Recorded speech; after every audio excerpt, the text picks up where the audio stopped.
পুলসিরাত আছে, হাসর হবে, নাসর হবে, জান্নাত আছে, জাহান্নাম আছে, ওয়া মালাইকাতিহি ফেরেশতা আছে, সমস্ত আসমানি কিতাব সত্য। আমাদের কোরআন কিয়ামত পর্যন্তর জন্য একমাত্র কিতাব। এই কথায় আপনারা কেমন বিশ্বাসী? অটল বিশ্বাসী। আমি বলি, এর ভিতরে যারা বসে আছেন, যদি বাংলাদেশ বর্তমান প্রধান উপদেষ্টা ঘোষণা দেয় নির্বাচন বাংলাদেশে আর দেওয়া হবে না, উইদাউট নির্বাচন ছাড়া, উইদাউট ইলেকশন, একটা লোককে আমি প্রেসিডেন্ট বানাই দেব, ওই লোকটার ভিতরে যোগ্যতা থাকতে হবে, লোকটা সারা জীবন ভরে প্রেসিডেন্টগিরি করবে, আর কোনোদিন তার এগেনস্টে নির্বাচন হবে না। ওই লোকটা হতে হবে আল্লাহকে অস্বীকার করতে হবে, নবীকে অস্বীকার করতে হবে, আসমানি কিতাব অস্বীকার করতে হবে, জান্নাত জাহান্নাম অস্বীকার করতে হবে, এক কথায় কাফের হয়ে যেতে হবে। যদি কাফের হওয়ার বিনিময়ে গোটা বাংলাদেশের প্রেসিডেন্ট আপনাকে বানায় দেয়, আছেন কোনো ব্যক্তি প্রার্থী? আছেন কোন ব্যক্তি? সারা দুনিয়ার মহাসচিব বানাই দেওয়া হবে, জাতিসংঘের মহাসচিব বানাই দেওয়া হবে, সারা দুনিয়ার আধিপত্য আমাকে দেওয়া হবে, শুধুমাত্র ঈমান থেকে আমি পদস্খলন করব। আমি আল্লাহর কসম জীবনে কোনোদিন ওই পদে যাইতে যাব না। আমি অন্ধ জগতের অটল বিশ্বাসী। আমাল হায়াতুদ দুনিয়া ইল্লা কালিল, এ দুনিয়া সামান্য কিছুক্ষণের জন্য। আল্লাহর নবী বলেন, লাউ কানাতিদ দুনিয়া তাদিলু ইনদাল্লাহি জানাহা বাউদা মা সাকা মিনহা শারবাতান কাফিরা। দুনিয়ার মধ্যে যা কিছু আছে সব মিলে যদি আল্লাহর কাছে একটা মশার ডানা, কতটুক? একটা মশার ডানায় কয় কেজি ওজন, কয় লাখ টাকা দাম, একে থাপড়ে 7-8টা মারিয়ে ফেলাই দিয়ে তার ডানা কেন বডিরই খবর তাই না, ঠিক কিনা? নবী বলেন, আল্লাহর নজরে যদি গোটা দুনিয়া, আমার দিক আমেরিকা থেকে জাপান পর্যন্ত যা কিছু আছে সব মিলাইয়া যদি একটা মশার ডানা পরিমাণ মূল্যায়ন হইতো আল্লাহর নজরে, এই দুনিয়ার দাম, একজন কাফেরকে এক ঢোক পানিও পান করতে দিতেন না। এই হলো দুনিয়া। আর এই দুনিয়ার মহাসচিব বানাই দেবে আমাকে। আমি আল্লাহকে অস্বীকার করলে আমারে 100 বার হত্যা করবে, 100 বার বাঁচাবে, এরপরও দাবি করব মারতে থাক, আমি ঈমান ছেড়ে যাইতে রাজি না। দুনিয়ার এগেনস্টে আমি যদি ঈমান ধরে রাখতে পারি, আমার বন্ধু আমার দিক, যদি ঈমানের পর অটল থাকতে পারি, নবী পাক বলেন, আল্লাহ পাক বলেছেন হাদিসে কুদসি, আদাতুল ইবাদিয়াস সালিহিন। বাড়ি জরুরি কথা হলে মাইকি বলুক, সবাই শুনে।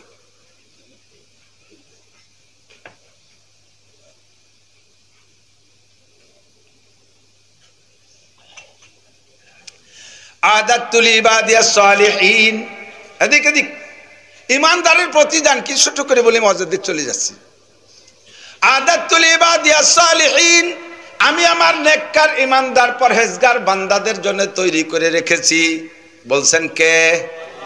আল্লাহ। মাসে একবার মিথ্যে কথা কয়, বছরে 2 বার, 14 ফেব্রুয়ারি কয় মিথ্যে কথা, 21 ফেব্রুয়ারি, 16 ডিসেম্বর আল্লাহ মিথ্যে কথা কয়। কোনদিন আল্লাহ মিথ্যে কথা কয় না। আল্লাহ কয় আদাতুল ইবাদিয়াস সালিহিন, আমি আমার নেককার বান্দাদের জন্য তৈরি করে রেখেছি। কি? মালা আইনুন রাআত, জীবনে কোনোদিন চোখে তা দেখো নাই, ওয়ালা উযুনুন সামিয়াত, কোনো কানও তা শোনে নাই, ওয়ালা খাতারা আলা কলবি বাশার। যদি উলামায়ে কিরাম তোমাকে জান্নাতের কিছু আলোচনা শোনায়, তোমার মেনে নিতেও কষ্ট হবে। এটা কি করে সম্ভব? এ যা বলল হুজুর, এটা কি করে সম্ভব? শুনলে আশ্চর্য হবেন। ছোট্ট একটা কথা বলি, মানতে কত কষ্ট হয় একটু নিজেই ভেবে দেখবেন। হাদিসে আছে, আল্লাহর নবী বলেন, জান্নাতি হুরদের মুখের লালা, জান্নাতি হুরদের মুখের লালা এত মিঠে হবে, হুজুর বলেন, লা বাদাকাত ফিল বাহরে লাকানাত আহলা মিনাল আসাল। একজন জান্নাতি নারীর মুখের থেকে 1 ফোঁটা লালা যদি দুনিয়ার কোনো পানিতে ফেলে দিত, সারা দুনিয়ার সব পানি মধুর চাইতে মিঠা হইয়া যাইত। সুবহানাল্লাহ। কয় হুজুর এই ফাও কথা বাদ দেন। সারা দুনিয়ায় যত সুগার মিল আছে, চিনির কল, হাজার হাজার চিনির কল না, সব চিনির কলের সাপ্লাই লাইন, ডেলিভারি লাইন আমাকে মধুমতি নদীর ওই রাজশাহীর ওই জায়গা কি বলা হয়, ওই পদ্মা নদীর রাজশাহীর ওখানে সব চিনির কলের পাইপ লাইন নামায় দেবে। জীবন ভরে যত চিনি হবে সব ওই জায়গা ডালবে। আমাকে এই পদ্মা নদীর পানিটুক মিঠিয়ে বানাতে পারবে? সারা দুনিয়ার পানি দিয়ে চিনি দিয়ে এক নদীর পানি মিটে বাড়ানো যায় না, আর ভাও কথায় এক বিটি একটু স্যাপ ফেলাবে আর তাতে সারা দুনিয়ার পানি মিটে হয়ে যাবে। এইগুলো বাধ্য অন্যতা কও। এই জন্য আল্লাহ কয় ওয়ালা খাতারা আলা কলবি বাশার, জান্নাত এমন করে সাজাইছি তোমারে বললে তোমার মেনে নিতেও কষ্ট হবে। কতক্ষণ ঠিক কি ঠিক না? তবে নবী বলেছেন সত্য না মিথ্যা? একটু বলি সত্য না মিথ্যা? আপনি অন্ধ জগতের অটাল বিশ্বাসী, ইয়া আইয়ুহাল্লাযীনা আমানু, হে আমার অন্ধ জগতের অটাল বিশ্বাসী পাগলরা। আবার পাগল তরজমা কেন বললেন? ওলামায়ে কেরাম সকলেই জানে, ছাত্রদেরকে স্মরণ করা দেওয়ার জন্য বলছি। কোরআন শরীফের ভিতরে পাইবেন ইয়া আইয়ুহান নাস আর ইয়া আইয়ুহাল্লাযীনা আমানু। আল্লাহ মানুষকে সম্বোধন করে ডাক দেওয়ার দুইটা শব্দ ব্যবহার করেছেন। একটা হলো ইয়া আইয়ুহান নাস আর একটা হলো ইয়া আইয়ুহাল্লাযীনা আমানু। এই ভাগ আমি শিখাই দিয়ে দিক তাকান। যত আয়াতের শুরুতে দেখবেন ইয়া আইয়ুহান নাস, বুঝবেন যে আয়াতটা মক্কায় নাজিল হয়েছে। আর ইয়া আইয়ুহাল্লাযীনা আমানু যত আয়াতের শুরুতে পাবেন বুঝবেন এগুলো মদিনায় নাজিল হয়েছে। আর মাদানী আয়াতে আইয়ুহাল্লাযীনা আমানুর তরজমা সদস্য হুজুর আর যশোরের হুজুর দুইজনের তরজমা মিলাই পাইলাম, হে আমার অন্ধ জগতের অটল বিশ্বাসী পাগলরা। অন্ধ জগৎ কেন তা তো বললাম, পাগল কেন বললেন? কয় পাগল, পাগলের পাগলের ভিতরে স্বাভাবিক নিয়ম ঠিক থাকে না। মারে বাবি করে ডাক শুরু করে পাগল, বউরে বড় মা করে ডাক দেয়, আব্বারে মেয়া ভাই কয়, সেটা ছেলেরে ছোট ভাই কয়ে ডাকে। সম্পূর্ণ উল্টে গেছে না? টাকা ধরে বটপট করে টানি ছিঁড়ে ফেলাই দেয়। আবার রাস্তার পুরন ময়লা কাগজ তাই ধরে ধরে বস্তা ভরে, শুকনো গোবর দিয়ে বস্তা ভরিয়ে ফেলাইছে। আবার ভাত দিলে ধরিয়া পুকুরের মধ্যে চাইলে ফেলাই দেয়, ঠিক না? এর নাম হলো পাগল। স্বাভাবিক নিয়ম তার ভারসাম্য হারায় ফেলাইছে। মক্কা থেকে মদিনায় যাওয়ার পরে মুহাজিররাও পাগল, মদিনায় যারা ছিলেন আনসার তারাও পাগল। অন্ধ জগতের অটল বিশ্বাসী পাগল, সম্পূর্ণ স্বাভাবিক নিয়ম পাল্টায় ফেলাইছে। কেমন শুনলে আশ্চর্য হবেন উলামায়ে কেরাম সাহেব। কোরআন হাদিস বড়, হাদিসের ভিতরে প্রচুর ঘটনা আছে। নবী পাক মুহাজির যখন হিজরত করে মদিনায় গেছে, মুহাজির আর আনসারদের ভিতরে উখুওয়াত তৈরি করে দিয়েছে, ভ্রাতৃত্ব। একজন মুহাজির একজন আনসার, দুইজন ভাই ভাই চলবা। ভাইতে ভাইয়ের বিপদের পাশে দাঁড়াবা, ভাই না খেয়ে থাকলে ভাইরে খাবার খাওয়াবা, ভাইয়ের ঘর না থাকলে ঘর দিবা। তোমরা মুহাজির আনসার, তোমরা মুহাজিরদেরকে খেদমত করবা। এই ভ্রাতৃত্ব তৈরি করে দিয়েছে, জোড়া বাঁধিয়ে দিয়েছে। এই জোড়ার ভিতরে চলছে পাগলামির খেলা। এক সাহাবা আইসা তার সাথে যে মুহাজির বাইরে জোড়া বানাই দিয়েছে, ওই মুহাজির বাইর মক্কায় থাকতে স্ত্রী ছিল। স্ত্রীরা ওনার সাথে হিজরত করে মদিনায় যাইতে পারে না, উনি একা চলে গেছে। কিছুদিন থাকার পরে আল্লাহু আকবার, বড় যারা আছে তারা বুঝবেন, ছোটরা বুঝবে না। একটা লোক জীবনে কোনোদিন বিবাহ করে নাই, স্ত্রী বা নারী স্পর্শী হয় নাই, ওই লোকটা ওইভাবে কিন্তু জীবন কাটায় দিতে পারে।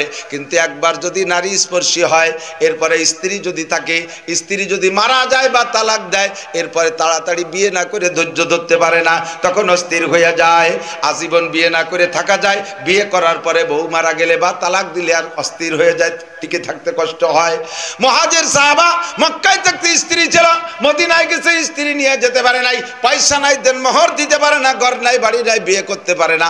যেই আনসার সাহাবার সাথে হুজুর ভ্রাতৃত্ব তৈরি করে দিয়েছে, ওই সাহাবার সাথে সম্পর্ক এমন, খাবার দাবার সব ভাগযোগ করে খায়, কিন্তু লোকটার ভিতরে স্ত্রী শূন্যতার একটা কমি অনুভব করে, যে স্ত্রী নাই, এগুলি কেমন একটা ভাব। এই আনসার সাহাবা হুজুর রেজে বলতেছে, হুজুর আমার সাথে যে বাইরে ভাই বানাই দিয়েছেন, আমি তো তারা ভাইয়ের মতোই জানি, খাবার দাবার সবই দিয়ে ঘরও দিছি, কিন্তু ওনার তো বউ নাই, কি করা যায় হুজুর? আমার তো দুটিয়ে বউ আছে, একটা বউ দেবো হুজুর? হুজুর আইসিতেছে কয় মিনিট, সব তার ভাগ দেওয়া যায়, বোর ভাগ দেওয়া যায় না, তুই কি কও? কয় হুজুর ওনার স্ত্রী নেতি কি হচ্ছে তো বুঝে উঠতে পারতেছি না, তা আপনি অনুমতি দিলে আমার একটা দুটি স্ত্রী একটা দিয়ে দেই। হুজুরকে এটা তুমি করবা কি? এই পাগলামি তোমার কেটা শিখেছে? পাগল না কতক্ষণ? এটা পাগল কয় না, বউ দিয়ে দেয় পাগলামি। তো হুজুর বলছে তোমার মাথায় কি সিস্টেম আছে, তুমি স্ত্রী দিয়ে দেবা? কয় হুজুর সিস্টেম তো আমার এটা বুঝিয়েছে, আমার দুটি স্ত্রী একটা তালাক দিয়ে ইদ্যত শেষ হলে ভাইয়ের সাথে বিয়ে দিলাম, এই তো পদ্ধতি। হুজুর আল্লাহু আকবার, আল্লাহ তোমার এলেম দান করুক, তুমি সহি পদ্ধতি অবলম্বন করছো, এভাবে করা যায়। অনুমতি দিয়েছে যাইয়া দুইটা স্ত্রী একের থাকলে দুইটার বয়স তার একরকম থাকে না। একটা বিয়ে করছে সময় মতো, আর একটা বিয়ে করছে 30 বছর পরে, একটা বুড়ি একটা ইয়াং। এই উনি যদি বুড়িটারে তালাক দিয়ে দেয়, আর ও লোক যদি পরে বিয়ে না হলেও বুড়ো বিয়ে করবো না এই বলে যদি এসে আবার বাদ দেয়, তাহলে ওই মহিলাটার কষ্ট হবে। এই জন্য ও যেটা চয়েস করবে ওইটা বিয়ে দেবো। দুইটা মহিলাকে সামনে বসাইয়া বলছে আপনি লাইক করেন, কোনটা পছন্দ করেন, যেটা কমেন্ট করবেন সেইটাই দেবো। লাইক কমেন্টের সুযোগ দিয়েছে। এখন তার স্ত্রী ইনারে দিয়ে দেবে, তালাক দিয়ে পরে বিয়ে দেবে। এখন সেই দুইটা প্রত্যেকেই তো কুল্লু জাদিদিন লাজিজুন, সব নতুনের স্বার্থ সকলের মধ্যেই আছে। সেও লাস্টে বিয়েটা করছে দেখে শুনে নতুন বউ বুড়ো কালে ব্যবহার করবে। সে জায়গা যদি ওই লোক কয় যে আমার এই নতুনটা পছন্দ হয়, তাহলে বউওয়ালার একটু মন খারাপ লাগতে পারে। সামনের বার কিভাবে কয়, কিন্তু বসে মেয়ে দেখার ভিতর দিয়ে যুবতীটার দিকে তাকাইছে 2 বার আর বুড়ির দিক তাকাইছে 1 বার, কিন্তু মুখ দিয়ে কিছু কয় না। লজ্জাতে যা আমি এই যুবতীটাই লাইক করছি, এটা ছেড়ে দেন, এ কইতে তো একটু বিবেকে বাধা দেয়। তো এই যুবতীটার দিকে 2 বার আর বুড়ির দিকে 1 বার তাকাইয়া চুপ করে বসে রয়েছে। কয় ভাই বলেন কোনটা? না কি কব। উনি ওইটা ফলো করছে, লক্ষ্য করছে। আল্লাহু আকবার। ঠিক আছে, ফাতাল্লাক তো হা, আমি আমার যুবতী বউডারে তালাক দিয়ে দিলাম। এরকম ঘটনা বহুতকে কেন্দ্র করে আল্লাহ কয় ওয়ায়ুসিরুনা আলা আনফুসিহিম ওয়ালাউ কানা বিহিম খাসাসা। নিজের মধ্যে ক্ষুধা থাকা সত্ত্বেও নিজে না খাইয়া আরেক বাইরে খাওয়ায়। এটা হলো সাহাবায়ে কিরামদের স্বভাব। সুন্দরী ইয়াং বউটা নিজেরও ভালো লাগে, ওইটাকে না রাইখা ওইটাকে তালাক দিয়া এবার ইদ্যত পালনের পরে ওই ভাইয়ের সাথে বিয়ে দেবে। ইদ্যত শেষ হয়ে গেছে, কিন্তু মহাজের ভাইয়ের তো টাকা নাই, বিয়ে করতে তো দেনমোহর লাগে, দিয়ে বিয়ে করতে আমাকে বাংলাদেশে তো লাগে না, খালি দেনমোহর খাতায় লিয়ে তো আর দরকার। কত বড় সিটারি বাটপাড়ি চিন্তা। বিয়ে করে বাসর রাত্রে বউ নিয়ে আনন্দ করবে, সে জায়গা এই দেনমোহরের দায়িত্বে বাঁচার জন্য একেবারে চোরের মতো ভুসুম দিয়ে বসে থাকে। বৌতি কয় যে তোমার বয়স 45, আমার বয়স 39, বিয়ে মোটে হয় না, এত তাবিজ কবজ নীতি অকালে একটা বিয়ে হলো, সে বাসর রাত্রি তুমি চোরের মতো আর একদিন ফিরে বসে রয়েছো, কি ভাব পালা থাই তালাক বসে রয়েছ কে? না, এত খুশি কোন জায়গাতে আসে? তোমার 4-5 লাখ টাকা জিম্মা, এই নিয়ে কি আর বাসর রাতের খুশি আছে? বৌতি কয় যান সব মাফ করে দিলাম। এই যে ফাঁকি ফুকি দিয়ে দেনমোহরের বাইসে যা, এই মাপে কিন্তু মাপ হবে না, এই মাপে মাপ হবে না। দেনমোহরের টাকা মরার আগে পরিশোধ করে যেতে হবে। বাহারহাল বিয়ে করতে দেনমোহর দেওয়া ওয়াজিব। এখন ওই সাহাবী বলতে ভাই আমার তো দেনমোহরের টাকা নাই, বিয়ে করবো তো টাকা পাবো কোন জায়গায়?